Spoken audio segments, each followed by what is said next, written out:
ओम श्री वेद पुरुषाय नमः। नमस्कार। क्लास नंबर 931 श्रीमद् भगवद गीता जी शंकराचार्य जी के भाष्य के अनुसार आरंभ किया जाता है। ओम श्री सीता रामचंद्राभ्याम नमः। नमो गुरुभ्यः। ओम अथ काल देवता श्री विक्रमी संवत् 2083 आषाढ़ शुक्ल पक्षः एकादशी अनुराधा नक्षत्रं शनिवारः उत्तरायणं वर्षर्तुः। ओम तत्सत् श्री शंकराचार्याय गुरवे नमः। प्रकृतिं पुरुषं चैव विध्यनादि उभावपि विकारांश्च गुणांश्चैव विद्धि प्रकृति संभवान्। अध्याय नंबर 13 और श्लोक नंबर 19। पुस्तक है Gita press Gorakhpur, book number 10, Shankaracharya ji के भाष्य वाली। और अच्छा जी, अब ये नया विषय शुरू हुआ है। पहले भगवान ने क्षेत्रम के बारे में बताया, फिर अमानित्वादि ज्ञान साधन बताए जिनको ज्ञान ही कहा, और फिर क्षेत्रज्ञ के स्वरूप का विस्तार किया। अब भगवान ने तीनों बता दिए हैं। अब वो फिर से तीनों को मिला के हमें आगे बताने लगे हैं। कैसे? तो शंकराचार्य जी हमको इसका संबंध भाष्य देते हैं। ठीक है, ये जो श्लोक से पहले भाष्य आता है इसका नाम संबंध भाष्य होता है। ये बताता है कि ये श्लोक करने से पहले भगवान के मन में क्या था।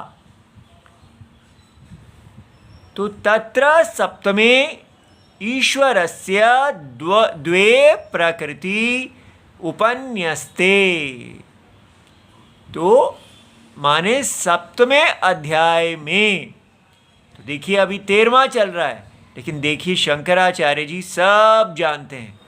तो कहते हैं जो 7वां अध्याय था वहाँ पर ईश्वर की दो प्रकृतियाँ कही गई थीं और उनका नाम भगवान ने परा प्रकृति और अपरा प्रकृति इस प्रकार कहा था।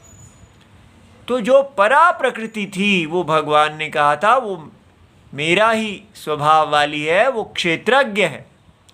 और अपरा प्रकृति जो है वो मेरे से ही अविद्या कल्पित रूप से उत्पन्न होती है। ठीक है, ये बात समझ में आई कि दोनों भगवान का स्वभाव नहीं है, लेकिन जो परा है वो स्वयं भगवान ही जीव रूप से हैं। लेकिन जो शरीर है क्षेत्रम, वो भगवान के अंदर से अविद्या कल्पित रूप से निकला है।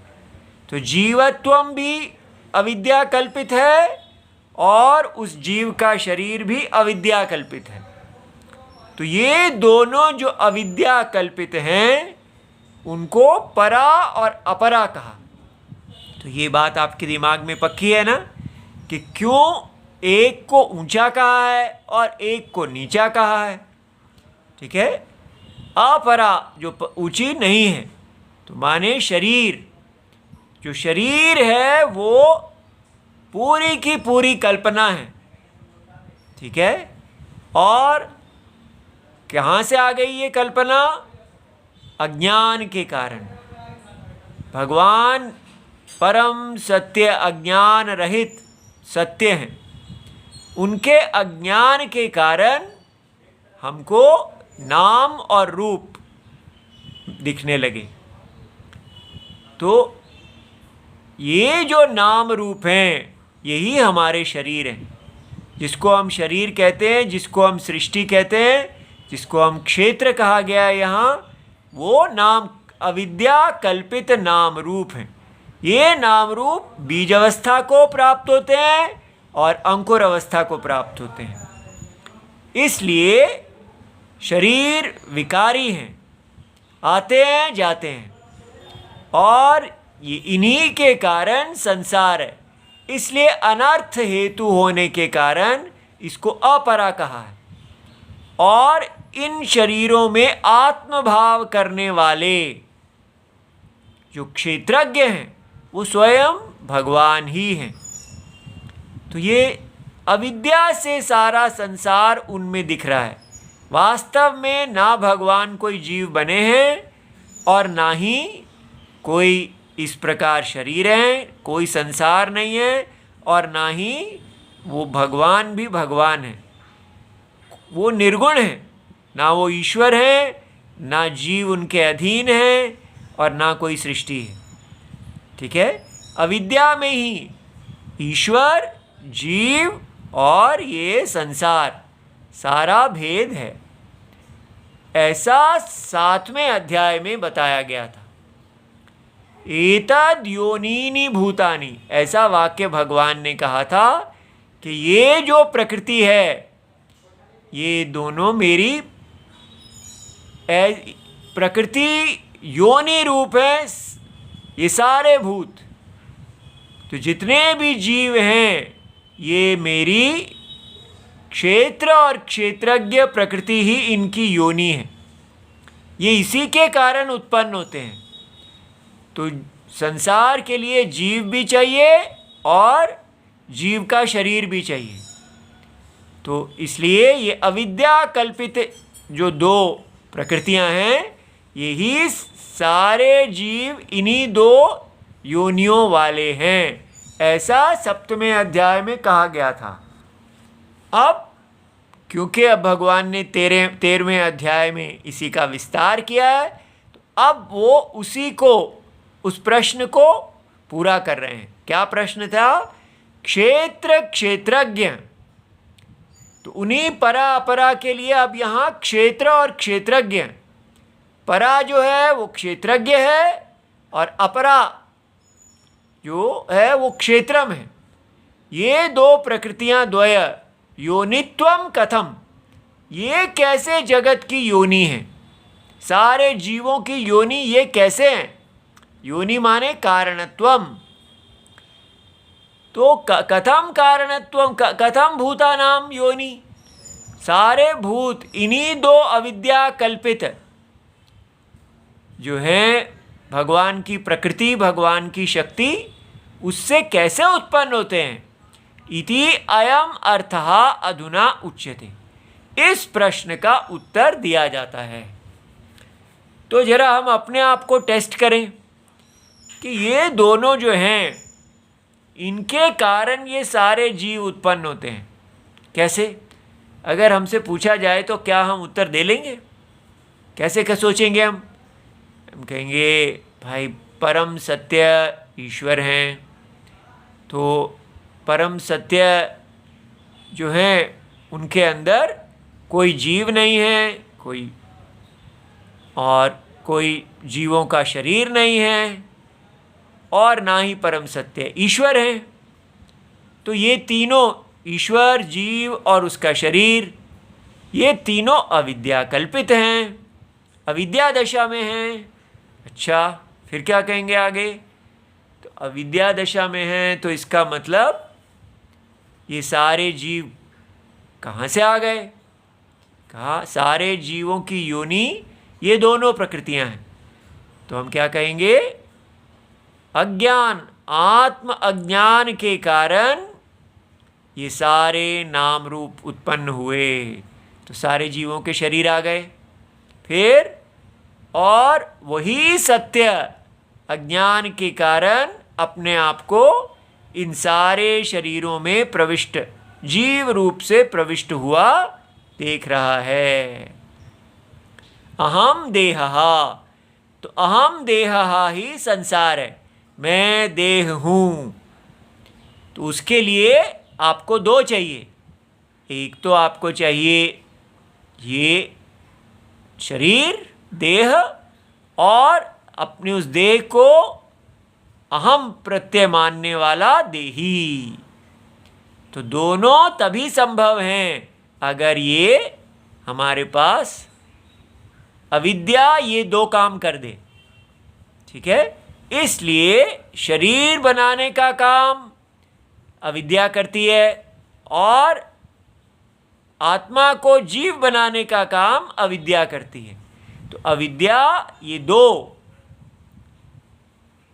जो शरीर और जीव, ये शरीर और जीवत्व से ही सारा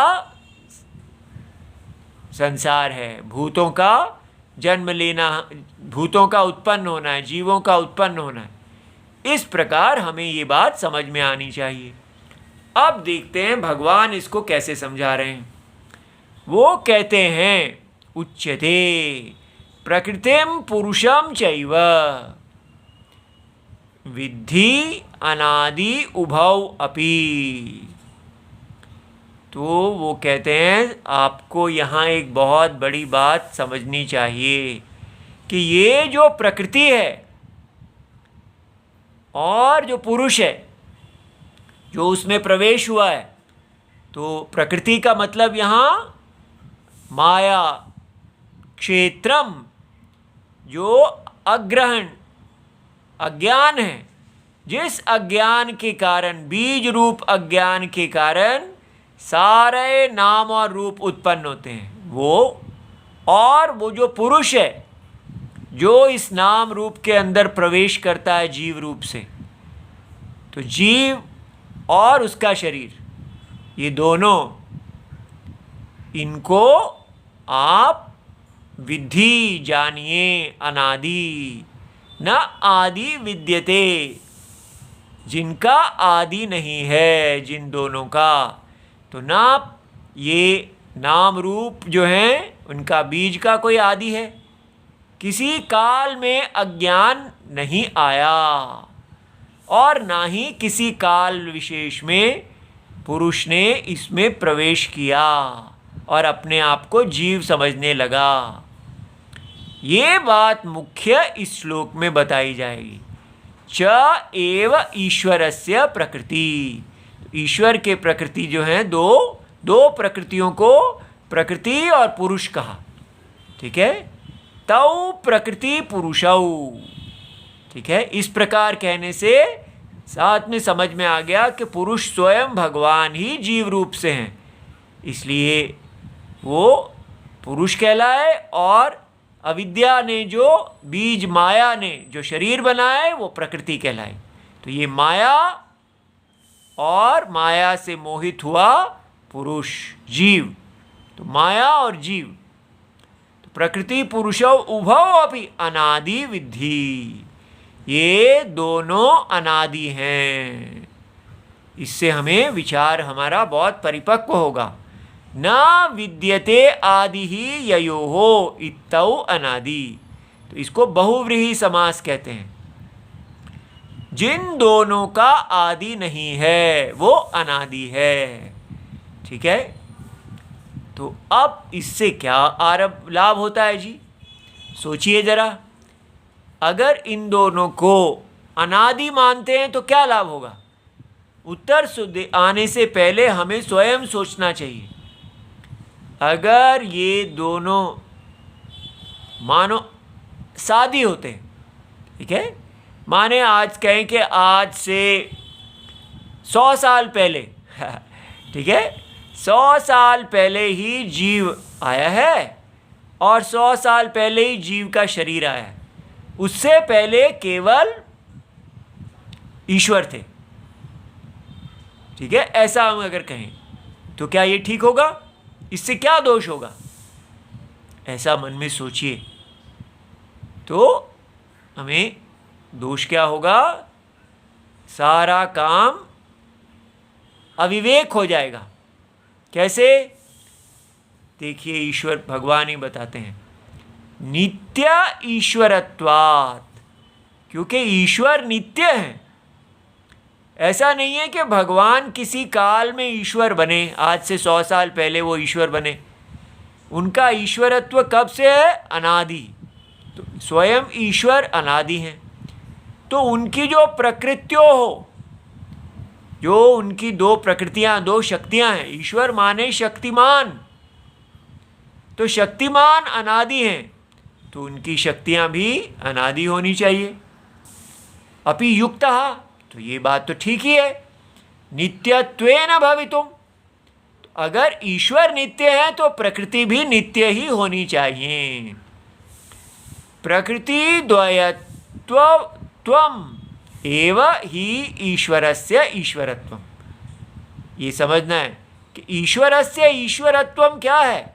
क्यों हम ईश्वर को ईश्वर कहते हैं? क्योंकि उनकी दो शक्तियां हैं। अगर ये दो शक्तियां ईश्वर उनकी नहीं होती तो वो ईश्वर नहीं कहलाते। क्यों जी, ऐसी क्या बात है? ईश्वर का मतलब होता है जो बड़ा ताकतवर होता है, बलशाली होता है, और वो किसी व्यक्ति के ऊपर दादागिरी करता है। वो कहता है भाई मेरा शासन चलेगा।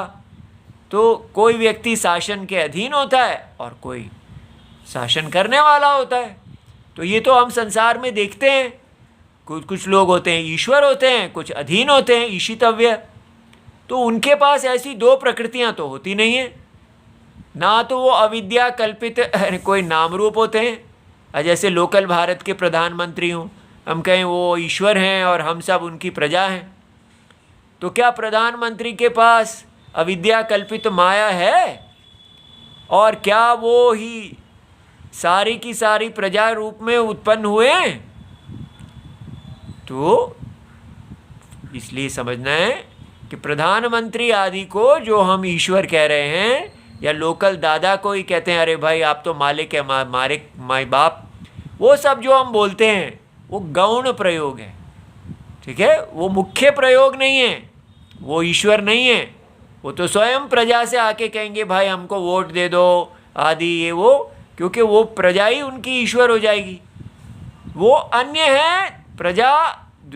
संसार में जो हम ईश्वरत्वम, दादागिरी आदि या बड़ा ताकतवर व्यक्ति देखते हैं, वो जिस पे आपने शासन किया है वो अन्य है, और जो शासन करने वाला है वो अन्य है। दोनों अन्य हैं।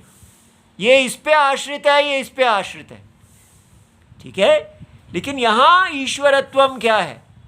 यहाँ है स्वयं जिसको ईश्वर कहा जा रहा है, वो ही अपने अंदर से ही सारे के सारे संसार नाम और रूपों को उत्पन्न करता है, और स्वयं उन नाम रूपों में प्रवेश करके जीव रूप से वो प्रजा हो जाता है। तब वो उसका ये सारी प्रजा सदा उसके अधीन है। ये ईश्वरत्व में उससे अन्य नहीं है। वो ही अपनी प्रजा है और वो ही पूरा संसार है। जैसे स्वप्न में, स्वप्न की आत्मा में से ही पूरा स्वप्न उत्पन्न होता है। इसको बोलते हैं ईश्वरम, ईश्वरः। उसको संसार से, अपनी प्रजा से कुछ नहीं लेना, लेकिन प्रजा को सब कुछ ईश्वर से लेना है। पूरी सत्ता, सच्चित आनंद, सब कुछ ईश्वर ही है। ईश्वर में ही एक कल्पना है। ये कल्पना को देखिए, ये कितनी जादू की चीज होती है ये कल्पना। जैसे रस्सी सांप की ईश्वर है, क्योंकि सांप की कोई अपनी सत्ता ही नहीं है। रस्सी, सांप को जो कुछ भी मिलता है वो रस्सी से ही मिल रहा है, ऐसे समझना है। इसलिए ये ईश्वर, जब तक इनको हम गहराई में विचार नहीं करेंगे तब तक हम यही सोचते रहते हैं भाई कोई ताकतवर भगवान है हमारी रक्षा कर दें बस। तो लोकल मालिक जैसे होता है वैसे ही ईश्वर होता है। ठीक है, आप देखिए, हम कहते हैं जो अल्लाह गॉड हैं बाइबल इत्यादि के, और हमारा सब ईश्वर ही है हम बोल देते हैं। लेकिन क्यों? क्योंकि हम विचार नहीं करते। वहाँ पर जो उनके अल्लाह गॉड हैं और जो उनके बंदे हैं, वो कहते हैं हम सब तेरे बंदे। तो बंदे माने तेरे बंधन में, बंधक। तो वहाँ पर उनका जो अल्लाह गॉड हैं, उन्होंने अपने बंदों को बनाया है। एक समय था कोई बंदे थे ही नहीं, तो फिर इसका मतलब वो तो अनादि नहीं रहा। बंदे थे ही नहीं तो वो ईश्वर किस बात के थे? किसके ऊपर राज्य था उनका? क्योंकि वो तो बंदे तो कुछ सालों पहले ही आए हैं जो उन्होंने बनाए हैं, ठीक है। और कहाँ से बना दिए? नथिंग में से, शून्य में से। अगर वो उनके अंदर पहले ही गर्भ में थे तभी बन सकते हैं। तो अगर गर्भ में थे तो फिर तो वो अनादि है, ईश्वर के अंदर ही उनके गर्भ में वास कर, जैसे माता के गर्भ में से बच्चा आ जाता है, लेकिन ऐसे तो नहीं है।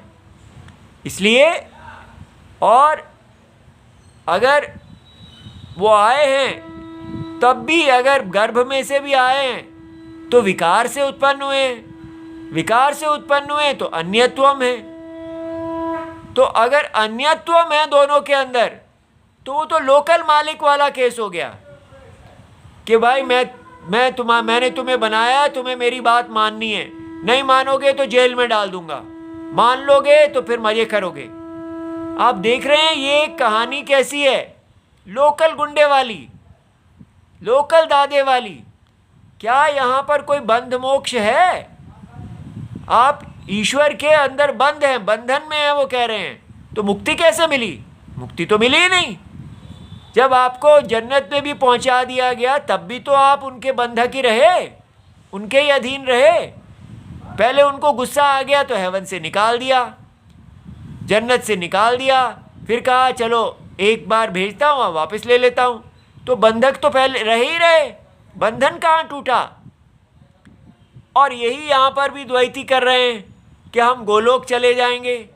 तो ईश्वर के बंधन में तो आप रह ही रहे, ईश्वर के बंधन से बाहर कैसे निकले? आप अभी भी ईश्वर के अधीन हैं। ये बात समझ में आ रही है? इसलिए ईश्वर के अधीनता से बाहर निकलने को मोक्ष कहा जा रहा है। तो ईश्वर की अधीनता क्या है? आप बार बार शरीर प्राप्त कर रहे हैं, जन्म मृत्यु जन्म मृत्यु। चाहे आपको वो एक ऐसा शरीर दे दें जो कभी मरेगा ही नहीं, तो भी शरीर तो है, और कभी मरेगा नहीं ऐसा नहीं कह सकते, क्योंकि जो शरीर काल में आया है वो काल में जाएगा। और अगर रहे भी काफ़ी लंबे काल तक तो भी हम शरीर ईश्वर के अधीन हैं। ईश्वर के अधीन रहना ही बंधनम है। हमको मुक्ति क्या दी जा रही है? आप स्वाधीन हैं, आत्मा ही सत्यम है, कोई ईश्वर ईशितव्य, ईश्वर और जीव का भेद भी नहीं है। इसलिए बड़ी गहराई में जानिए कि मोक्ष नाम की चीज है क्या। तो इसी को आप मोक्ष क्यों कह रहे हैं? हम ईश्वर के साथ रहेंगे वो बड़ा अच्छा है, वो मजा करेंगे, वो बड़ा प्यार करने वाले हैं। ऐसा इसलिए अच्छा नहीं है क्योंकि हम स्वभाव से अद्वय हैं, हमारा बंधन अविद्या कल्पित है। जब तक हम अपने पूर्ण अभेद आत्मा स्वरूप को प्राप्त नहीं कर लेंगे, सत्य को प्राप्त नहीं कर लेंगे, हम बंधन ही अनुभव करेंगे। इसलिए ऐसा मत सोचिए कि अगर ईश्वर बड़े अच्छे हैं उनके साथ जाके रहने में बड़ा मज़ा है।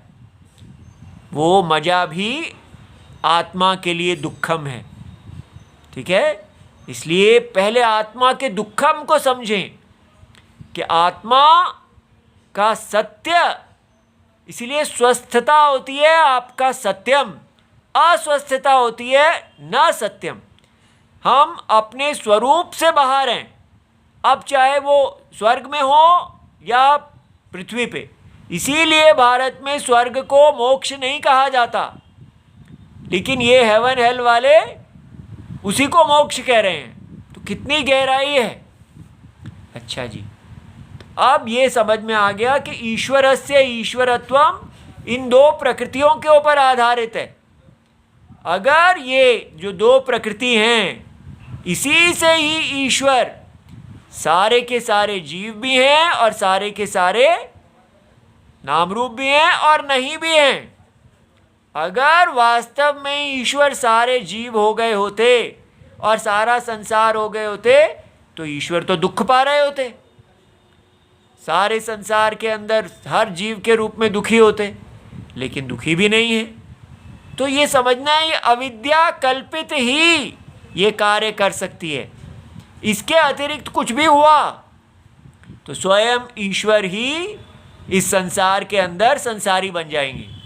तो ईश्वर को असंसारी रहना है और फिर भी सारे जगत के अंदर सारे जीव भी रहना है और जगत भी रहना है। ये समझ में आया कितना गहरा है। अच्छा, फिर याभ्याम प्रकृतिभ्याम ईश्वरः जगत उत्पत्ति स्थिति प्रलय हेतु ते द्वे अनादि सत्यौ संसारस्य कारणम। तो अब ये समझ में आया, इसलिए जो बाइबल गॉड के आदि के जो गॉड अल्लाह हैं वो जगत के उत्पत्ति स्थिति प्रलय हेतु नहीं है। सारा जगत उनके अंदर से उत्पन्न होता, उनमें ही रहता और उनमें ही नहीं चला जाता है, वो अन्य हैं।